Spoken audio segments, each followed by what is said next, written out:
Y bueno, el día de hoy les voy a hablar sobre injuria renal aguda, específicamente sobre los puntos de definición, clasificación y resultados de la misma. Bueno, ya esperamos unos 5 minutos, voy a hablar un poco lento para ver si es que alguien más se une.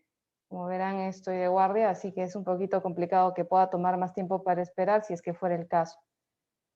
Para empezar, bueno, muchos de ustedes probablemente no me conocen, yo ya soy egresada hace aproximadamente 6 años con este año.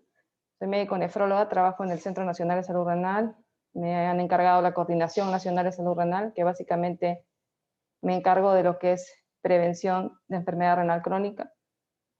Es un poco de lo que he realizado por el momento en mi parte académica, entre otras cosas. Y el día de hoy, como ya les anticipé, voy a tocar 3 puntos y un punto adicional, que es el que he agregado, que es COVID y aquí, dada la coyuntura que estamos viviendo todos.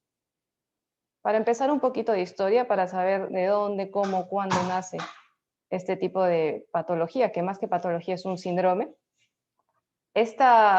La injuria renal aguda, que en su primer momento se conoció como insuficiencia renal aguda, fue conocida hace ya aproximadamente 220 años, es donde están los primeros reportes. Fueron pasando los años y por momentos se dejó de lado su estudio, se creía que era una patología aislada. Primero se encontró muy relacionada a problemas sépticos, problemas infecciosos, pero en el año 2002, ya en un consenso, nosotros conocemos muy bien lo que es ADQI, que es la Iniciativa de Calidad de Diálisis Aguda, ya pone en marcha y estandariza lo que es el término AKI, que actualmente conocemos como Acute Kidney Injury, o la traducción mal hecha que es la injuria renal aguda, porque realmente sabemos de que injuries ya se refiere a una injuria, pero cuando se presenta aquí no necesariamente puede haber injuria, sino de repente solo daño, lesión o realmente injuria per se. ¿Por qué es importante conocer este síndrome? Porque 10 a 15% de pacientes hospitalizados presentan AKI. Es un porcentaje importante y varía de acuerdo a criterios epidemiológicos que pueden influir en ello. Hay incluso reportes que hablan de un 2 a 20%. Pero les he puesto esta proporción de acuerdo a los últimos informes que han sido publicados en Kidney y otros trabajos, donde más o menos establecen ese porcentaje aproximado. ¿Por qué es importante también aquí? Porque en los pacientes críticamente enfermos, y esto es en base a estudios de Critical Care y otras organizaciones, hablan de un 50% de afectación de los mismos por este tipo de síndrome. Posteriormente, en 2002, se producen unas redes de grupos de expertos donde también se ponen a discutir sobre las definiciones, manejo, tratamiento, clasificación, diagnóstico, entre otros, de este síndrome aquí. Posteriormente, como ya todos conocemos, en el área de nefrología nosotros nos movemos mucho, así como otras especialidades, por las guías de práctica clínica. Y viene entonces CADIGO en el año 2012, si no me equivoco fue en agosto, y establece lo que es la injuria renal aguda per se, más que todo un capítulo para ella, ¿no? Se dedica a hablar sobre qué es, su clasificación, su diagnóstico, su manejo, entre otros. Esto viene desde el 2012. Posterior a esta guía que todos nosotros tenemos al alcance, en el 2019 se realiza una conferencia para ver algunos puntos controversiales de CADIGO. Y sobre todo puntos como el manejo, como el diagnóstico, incluso como las definiciones. Aunque no se ha cambiado en esta conferencia que se realizó, han quedado muchas cosas pendientes, han habido consenso más que todo en el tema de manejo. En el tema de definición lo que ha quedado pendiente es establecer etiologías. Se tiene ya más claramente ahora que la injuria renal aguda tiene una fisiopatología diferente dependiendo de cuál es la causa, entre comillas, o la enfermedad con la que está correlacionada en el momento de su presentación. Conocemos también muy bien que aquí, según nuestra guía, básicamente CADIGO, con lo que nos manejamos a nivel mundial para definir hasta el momento la presencia de AKI, es que se concreta cuando hay un incremento de la creatinina sérica que sea mayor o igual a 0.3 miligramos por decilitro, aquí vemos el equivalente en otras unidades, y esto presentándose dentro de las primeras 48 horas. O cuando se incrementa la creatinina sérica mayor o igual a 1.5 de su valor basal, Y cuando se conoce, se presume que ha ocurrido esto dentro de los primeros 7 días.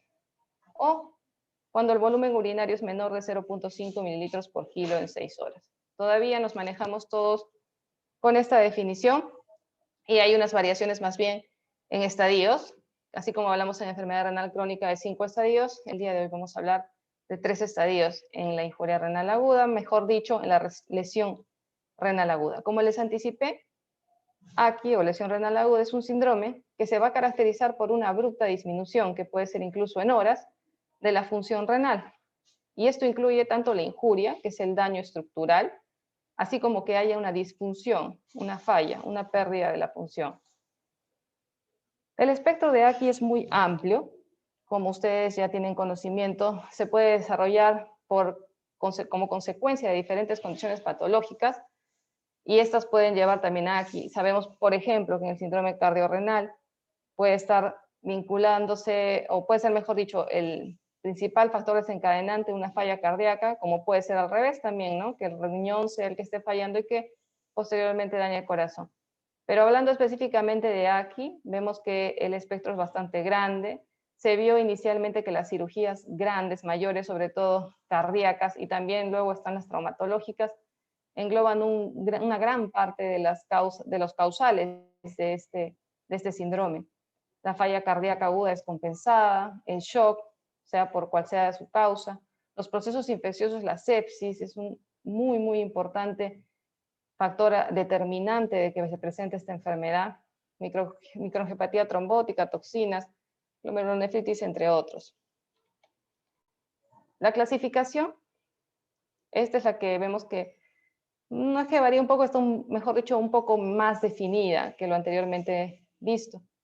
Y por ejemplo aquí tenemos que hablamos de aquí, injuria renal aguda, cuando tiene un tiempo menor o igual de 7 días y cuando los cambios en la función presentan una creatinina mayor de 1.5 de su creatinina basal o cuando se incrementa más de 0.3 miligramos dentro de las 48 horas.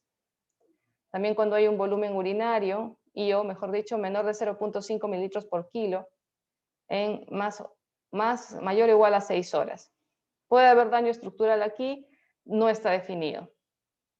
En cambio aquí vamos a ver un término que probablemente es un poco nuevo y que yo recuerdo que aprendí hace como unos 6, 7 años cuando lo reaprendí y se me quedó que había una diferencia enorme entre lo que era insuficiencia y enfermedad, y lo aprendí en Cayetano. Lo reaprendí, en verdad, como lo acabo de comentar, a pesar que yo no hice mi residencia ahí, hice una rotación ahí y fue una de las más valiosas que pude hacer. Y ahí es donde yo diferencié, aprendí a recordar que así como hay enfermedad, no necesariamente tiene que haber insuficiencia. Eso pasa en la enfermedad renal crónica, que se confundía mucho con insuficiencia renal crónica, igualmente pasa en la enfermedad renal aguda. Y su tiempo, como vemos, es más de 7 días a 90 días. Es como la continuación de la primera, es como que este fuera el primer paso, y si esto se sigue prolongando, si el daño es menor, ya hablamos de una enfermedad, y su timing, su tiempo es de 7 a 90 días. Su creatinina mayor o igual de 1.5 de su valor de referencia o el incremento más de 0.3 en las 48 horas, como la anterior. Además, hablamos de una tasa de filtración glomerular menor de 90 mililitros por minuto con marcadores de daño estructural. O hablamos también de una filtración de tasa de filtración glomerular menor de 60 mililitros por minuto. Y hablamos con daño estructural. Y la enfermedad renal crónica, que ya todos conocemos, se caracteriza por tener un timing mayor a 3 meses. Acá los cambios estructurales no son aplicables en esta clasificación. Y bueno, sabemos que son con una depuración menor de 60 mililitros por minuto. O puede ser una depuración menor de 90 mililitros por minuto con daño estructural establecido.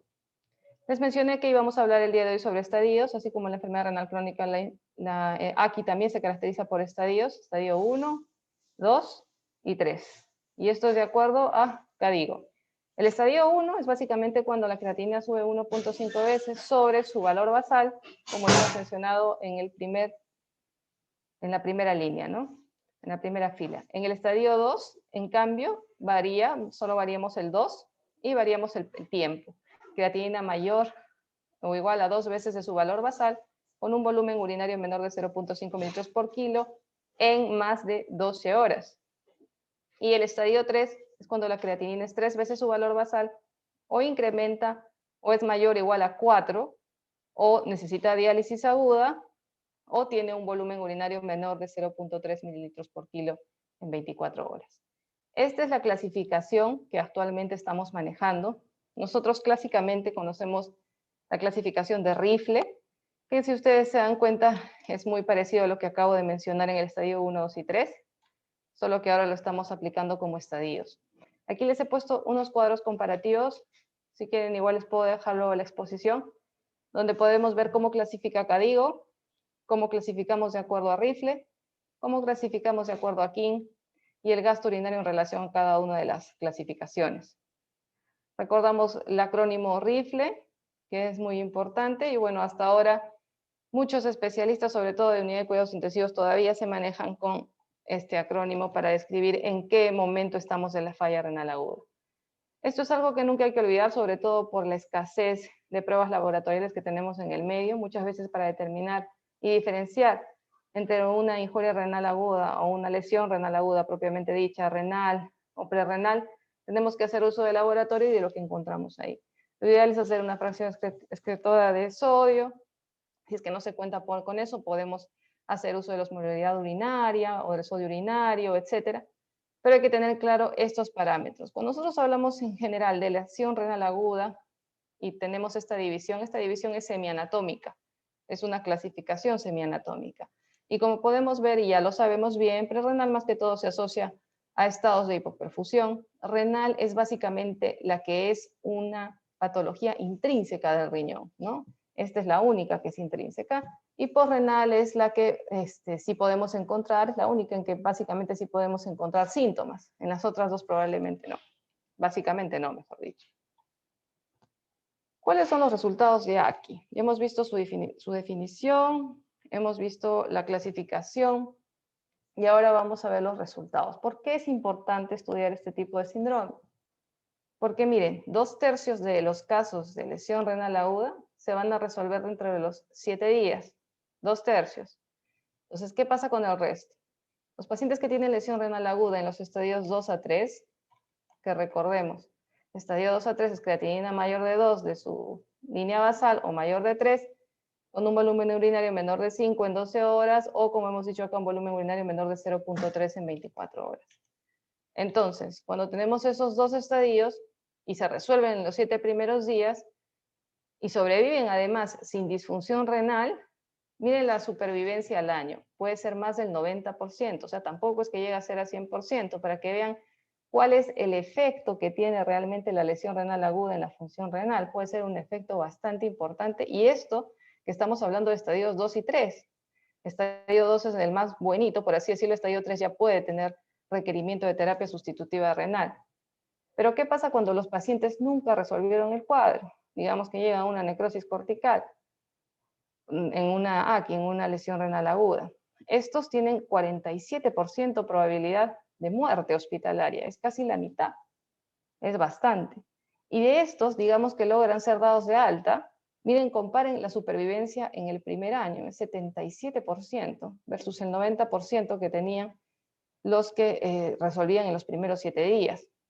Entonces es bastante importante, y de hecho, una de las cosas que también se están enfocando últimamente Cadigo y otros expertos a nivel mundial en nefrología, en cuanto a ACI, es hacer uso de la tecnología de información. Y sobre todo se está buscando, ya se está haciendo en muchos países, la estandarización del diagnóstico. ¿Y cómo lo hacen? A través de la historia clínica, sobre todo electrónica. Se pide y se trata de que todos los pacientes que ingresan al hospital tengan siempre un valor de creatinina basal que pueda ser comparado junto con su evolución en determinado momento. Y además se usa algo que se denomina Machine Learning, en donde las computadoras configuran cierto tipo de elementos y pueden hacer que al detectar variaciones en la creatinina, por ejemplo, elevaciones de la misma, automáticamente se mande una alarma al médico tratante, sea cual sea su especialidad. De tal forma que cuando hay variaciones, elevaciones, se pueda detectar precozmente y no necesitar que, por ejemplo, un paciente, que muchas veces yo sé que a ustedes les ha pasado en el hospital, tenía una creatinina de 0.7 en ginecología, por ejemplo. Y pasa una semana y de repente les llega la interconsulta y está súper hinchado el paciente y nadie más nunca le repitió la creatinina y la creatinina había estado ya en 3, solo que nadie la había visto, de repente por ahí se les pasó y cuando les llaman ya tiene esa creatinina 3, 4 días y ustedes le piden otra y está en 7, 8. Entonces eso pasa aquí en todos los hospitales, por eso es que una de las cosas que se quiere estandarizar es eso, la evolución de los exámenes de laboratorio en la función renal. Y eso es uno de los consensos que se está quedando probablemente para las próximas conferencias que hayan de CADIGO y demás organizaciones. La recuperación de AKI, la recuperación de una lesión renal aguda, ¿cómo es que se va a traducir? Se va a traducir en una ausencia de criterios de creatinina sérica y que tampoco hay alteración en el gasto urinario entre los primeros 7 días de instalada AKI. Miren, esto es muy importante y a veces nos preguntamos estos, ¿cuántos pacientes que han hecho lesión renal aguda pueden ir a enfermedad renal aguda? Los que estuvieron en el estadio 2 a 3, casi la mitad se van a enfermedad renal aguda. Y volvemos para que les quede súper claro. Enfermedad renal aguda es cuando tenemos una lesión renal aguda que persiste, está entre los 7 y 90 días. Casi cogiendo la enfermedad renal crónica, justo antes de ella. Entonces es bastante, ¿no? El porcentaje de pacientes. Este es un cuadro resumen, donde vamos a ver el primer riñoncito es el riñoncito normal.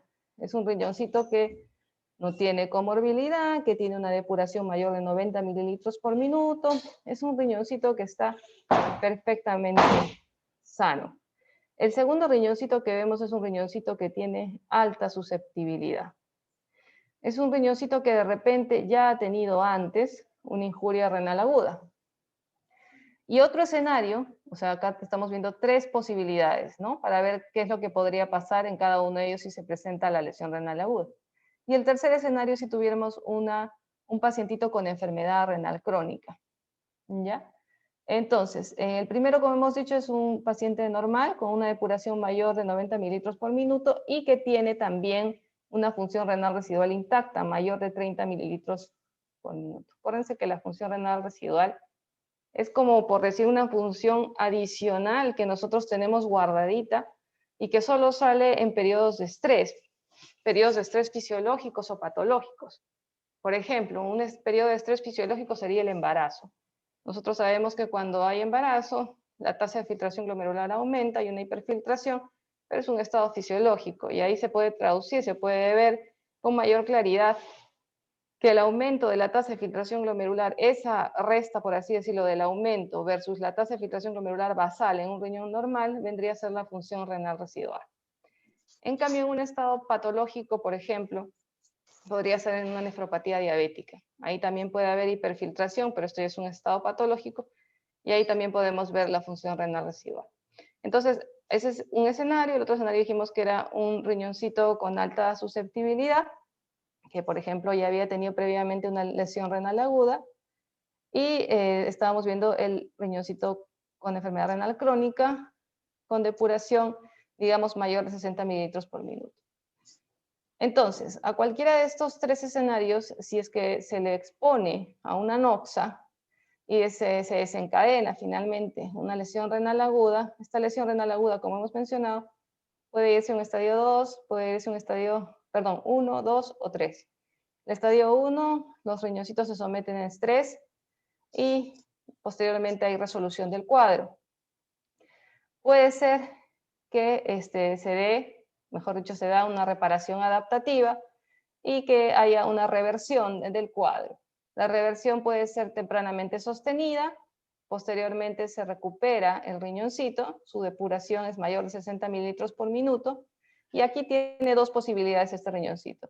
O tiene una recuperación aparentemente completa y llega a tener una depuración mayor de 90 mililitros por minuto, pero con una función renal residual menor de 30 mililitros por minuto, o sea, aquí hay una pérdida parcial, básicamente, de las nefronas.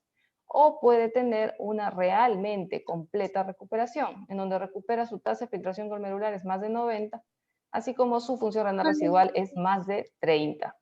Entonces, ese es el primer escenario cuando estamos hablando de una lesión renal aguda y en un estadio 1. Si fuera un estadio 2, en el estadio 2 encontramos daño, cuando se establece el daño hay dos posibilidades, que haya regresión o que haya progresión. Si es que hay regresión, puede haber una reparación adaptativa y recorremos el mismo camino que ya hemos descrito para el estadio 1. Pero cuando hay progresión, puede ser que se dé una reparación mala, adaptativa no favorable, y esto finalmente lleve a que haya progresión de cicatrices y esclerosis y fibrosis a nivel glomerular. Esto puede determinar que el pacientito termine en enfermedad renal crónica en estadio 5 o estadio 4, estadio avanzado, ¿no? Entonces, esto es cuando pasamos del estadio 2 a la progresión. Y en el estadio 3 encontramos disfunción. El estadio 3 puede pasar a la regresión o a la progresión. Si pasara a la regresión, puede igual nuevamente, con suerte, ir a una reparación adaptativa y seguir el anterior camino. De lo contrario, puede pasar al daño crónico, como lo acabamos de ver. Entonces, cuando también hay que tener en cuenta lesiones renales agudas que recaen y que no tienen recuperación, también lleva a enfermedad renal crónica. Cuando nunca hubo recuperación desde que hubo el daño renal inicial, también puede llevar a enfermedad renal crónica a estadios avanzados.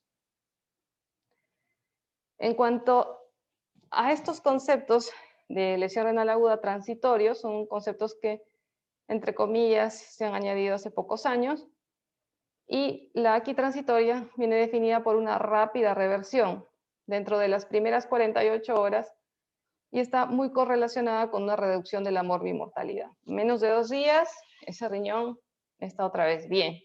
Esa es la aquí transitoria.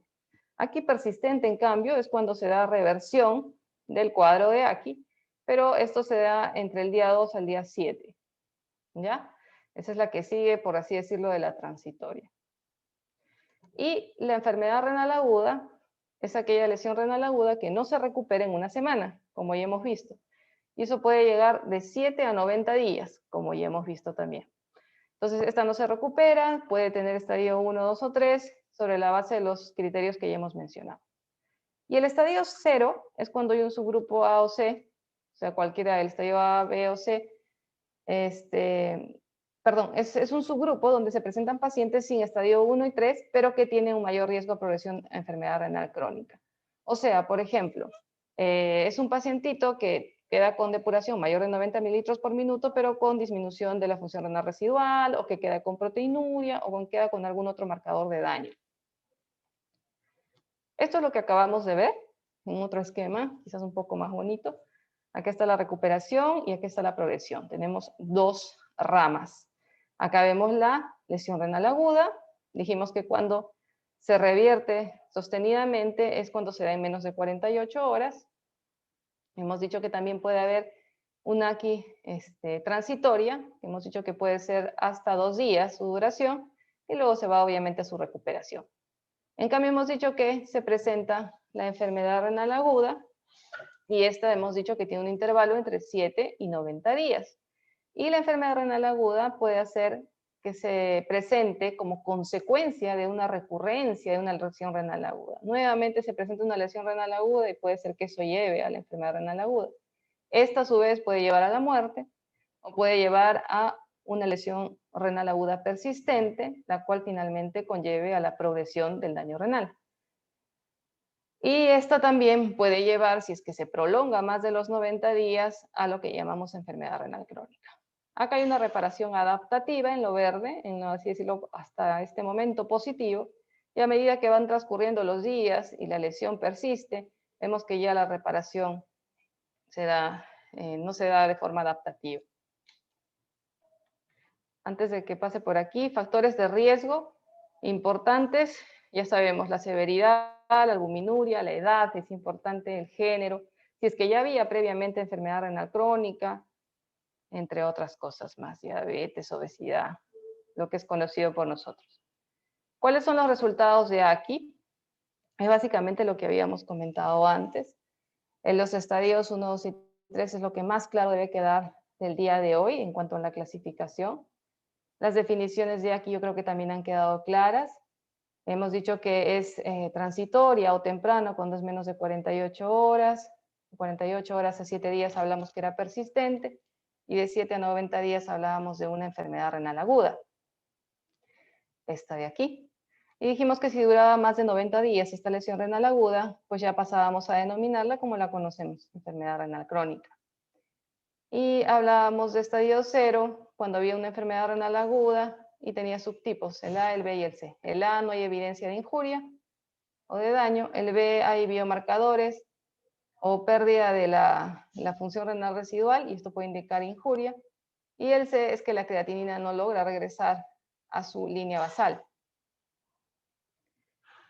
Este es un cuadro muy bonito que está publicado, me parece que también en la conferencia que hubo el año 2019, de las controversias de CAIGO del 2012.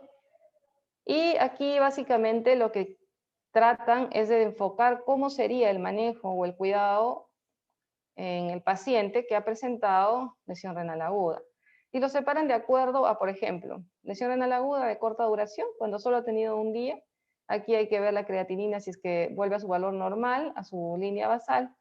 Esto, ¿en quién hay que tener cuidado más que todo? En los pacientes hospitalizados, ¿no? Que antes estaban previamente sanos.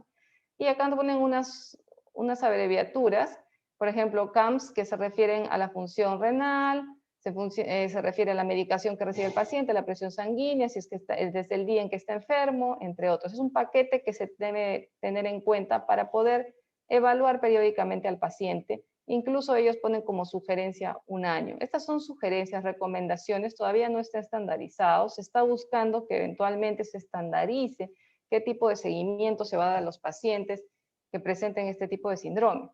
Por ejemplo, cuando el estadio 1 de lesión renal aguda duró 1 o 2 días y las comorbilidades son limitadas y no hay mayor antecedente de enfermedad renal crónica, pero la creatinina no retorna a la línea basal, ahí, por ejemplo, sugieren que los controles sean cada 6 meses. Como ustedes recordarán, en enfermedad renal crónica, de acuerdo al estadiaje, tenemos, por así decirlo, sugerencias, recomendaciones de CADIGO, para cada cuánto tiempo tenemos que hacer los controles, la periodicidad de los mismos. Pues esto es como sugerencias para la periodicidad de controles en la lesión renal aguda, de acuerdo al estadio y de acuerdo al tiempo en el que el paciente se ha quedado en cada estadio, ¿no? Entonces, básicamente, si ustedes ven aquí, en la línea ploma, es médicos de familia, médicos internistas, médicos generales, que es básicamente, puede ser el primer nivel de atención que es muy importante. Y aquí estamos nosotros, los especialistas en nefrología. Sobre todo, como ven, en los estadios 2 y 3 de aquí, es donde nosotros tenemos que ser más protagonistas en el seguimiento de este tipo de pacientes para tratar de evitar que la progresión del daño renal empeore. Ya casi finalizando esta partecita, y al final solo es una breve información, un poquito de información sobre el COVID e injuria renal aguda. Vamos a ver, por ejemplo, tenemos un hospital, ya que tengo las admisiones de los pacientitos. Entonces tengo un paciente con comorbilidades, con múltiples comorbilidades. Dijimos que el aproximado de pacientes que presentan lesión renal aguda de los hospitalizados es un promedio de 2 a 20%. Digamos que 20% lo ponemos como el promedio, presentan lesión renal aguda. Entonces es como un pastel. De ese pastel, ese 20%, no requieren terapia sustitutiva renal, una buena parte, felizmente, casi el 98%, pero 2% o 1% van a llegar a requerir diálisis. Entonces aquí hablamos de lesión renal aguda con dependencia de diálisis. ¿Qué es importante aquí? El reconocimiento temprano para poder hacer el manejo. Por eso les hablaba de tecnología de la información, que va a ser un eje clave para las siguientes guías de protocolo, para el diagnóstico precoz, oportuno y el tratamiento adecuado. Entonces, en este 1 a 2% de pacientes que lamentablemente sí requirió de diálisis, miren qué grande, 40-60% no van a sobrevivir, casi más de la mitad. Versus, bueno, lo mismo, 40-60% que sí va a sobrevivir. Hablamos de los sobrevivientes ahora, de ese 40-60%. Voy a hablar que 70 a 90% pueden recuperar la función, pero más del 80% de estos sobrevivientes van a desarrollar enfermedad renal crónica, cual es bastante. Y luego estoy hablando que más del 50% no van a sobrevivir de esta fracción que acabo de comentar. Es bastante también. y el 10 a 30% de los que llegaron hasta aquí van a quedar en diálisis. Entonces, seguidamente, hablando de los que ya hablamos de 90 días desde el comienzo de la terapia sustitutiva renal. ¿Qué pasa luego?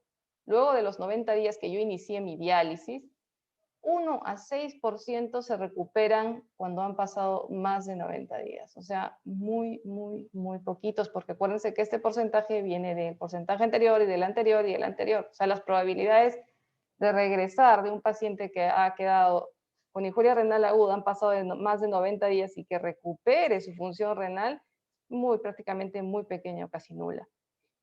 Y el 40 al 80% desarrolla enfermedad renal crónica con estadios avanzados.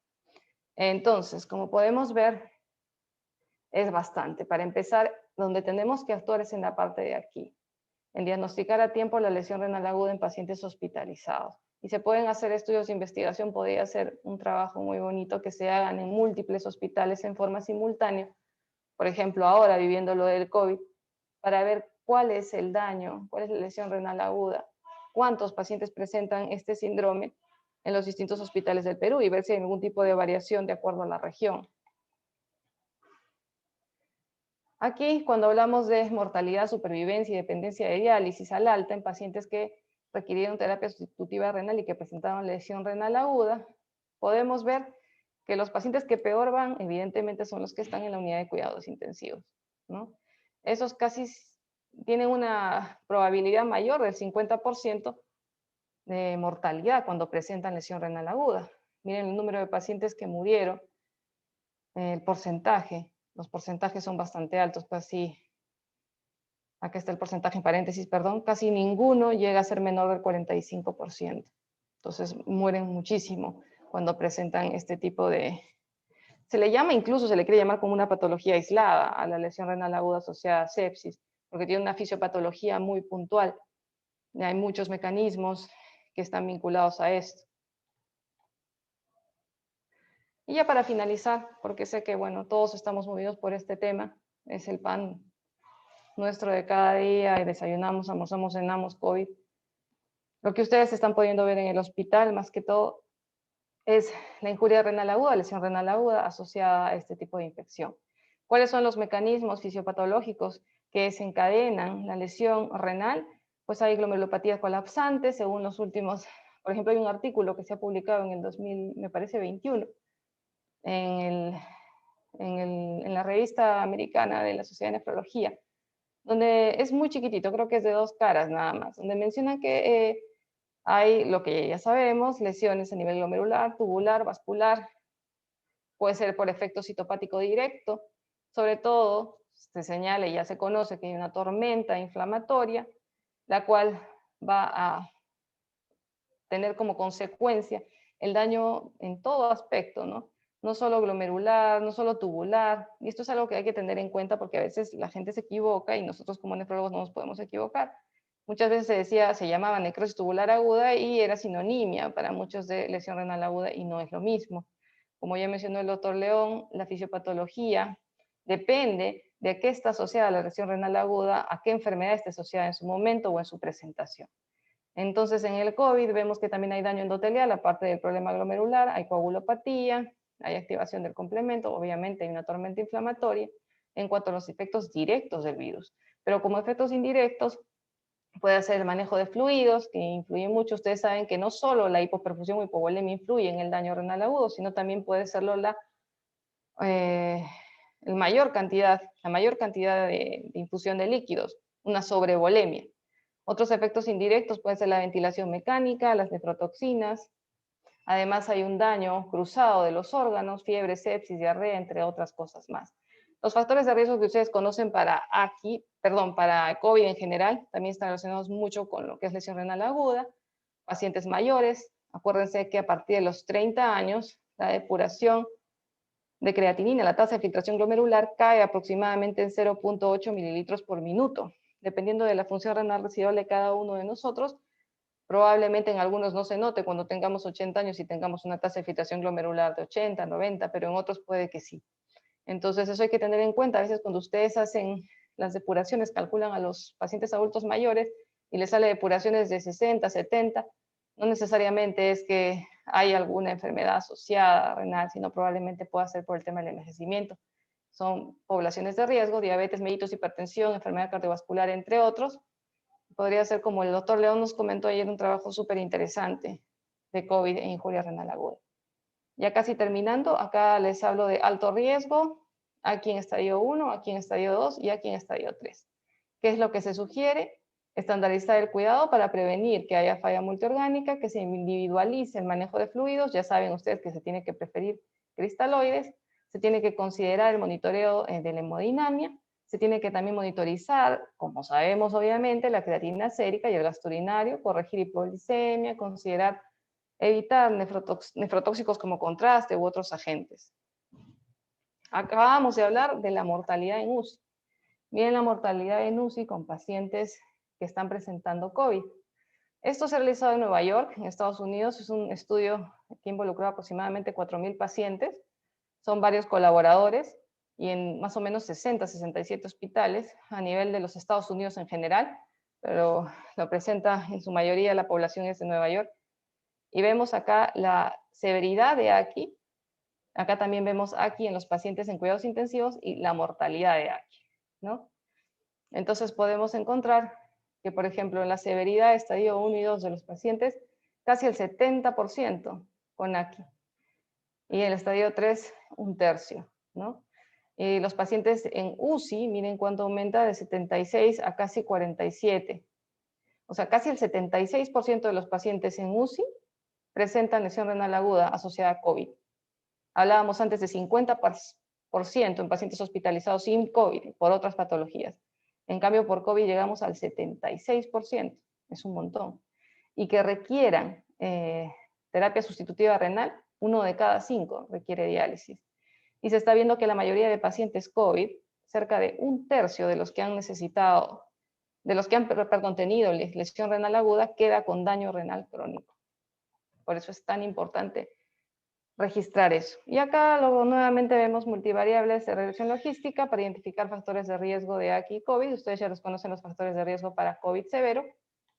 Y básicamente les quería adicionar eso y eso es todo lo que me tocaba a mí. Han sido temas muy puntuales, definición, clasificación y resultados. Y espero que haya sido de su agrado. Lamentablemente traté de entrar más tarde. Ojalá que les haya quedado claro. Y nada, ¿alguna pregunta? Estoy encantada de responderles.